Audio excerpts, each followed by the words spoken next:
Hi everybody. So today's a really special day to me. I'm up here in the meditation space and I'm here today to share a little bit about the final section in my second book, From the Back of a Thirsty Camel, with you. This video series, as you may know, I've been kind of detailing the significances for me from each of the 6 sections of Thirsty Camel, so that there would be 6 videos in this little series here, kind of sharing with you the personal significance of some of the work in the book and in those sections, and also sharing the kind of my journey as an ecstatic poet through writing this book, and the kind of the psycho-spiritual underpinnings and undercurrents of my process as well. So today, I'm really happy and excited to kind of finish that video series in a way. And I'm going to do that by sharing some poems from the 6th and final section, which is called A Breath Ageless. First, just a little tiny bit about the section. It's very simple.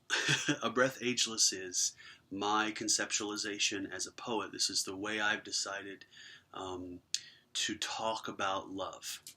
It's funny because there's another section in the book in which I talk about very specifically and very pointedly and very unapologetically, this is what love is not. I'm sick to death of love poems, I say, like verbatim in that section. And yet I continue to write them.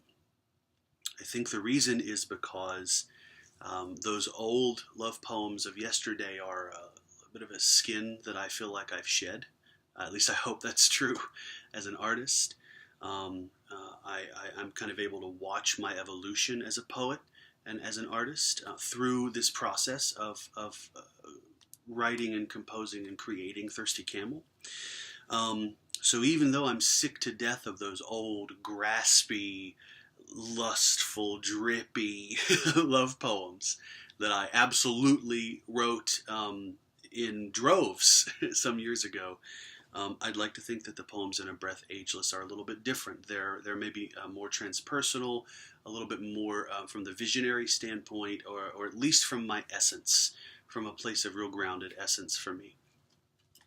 So that's the idea of A Breath Ageless, and I'd just like to share a few poems from that section with you. I'll start with a poem called Honesty.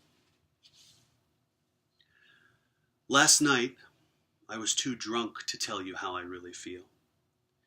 That your skin is like God to me. The face I never thought I'd touch when I was a boy dreaming of the day when I'd touch the face that called me home. And yours now, this moment, cradled in my palms.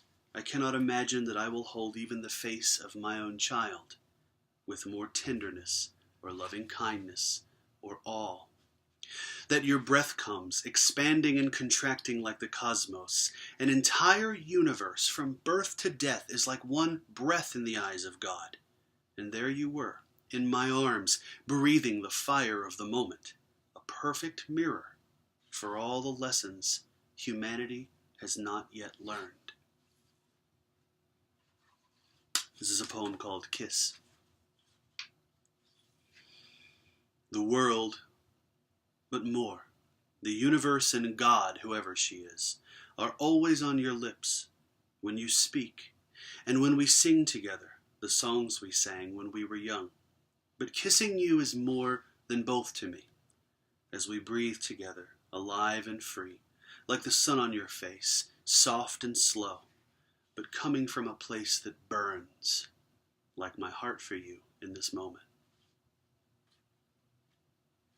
And finally, a little poem I wrote called Schoolhouse, that I feel like, in my opinion, at this kind of stage of my path as an artist, I feel like this poem is just a lovely synthesis of essence-driven ecstatic poetry writing and love poem.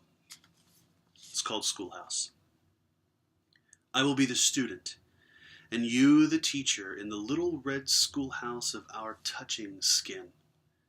This ocean world floats adrift in its own sea of darkness, and the moments are few indeed when we sit on its shores to ponder the pointlessness and profundity of a kiss. So don't be late for class, dear one. The bell is ringing. and in my heart I only know how much we have left to learn.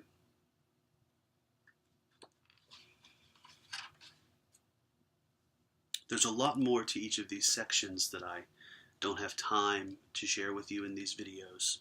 So I would really invite you now to take a look at From the Back of a Thirsty Camel. There are plenty of places you can find it.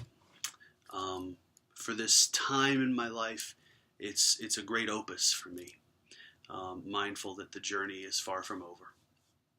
Thank you so much for following me. Your resonation with the path of ecstatic poetry, if you feel that, means something.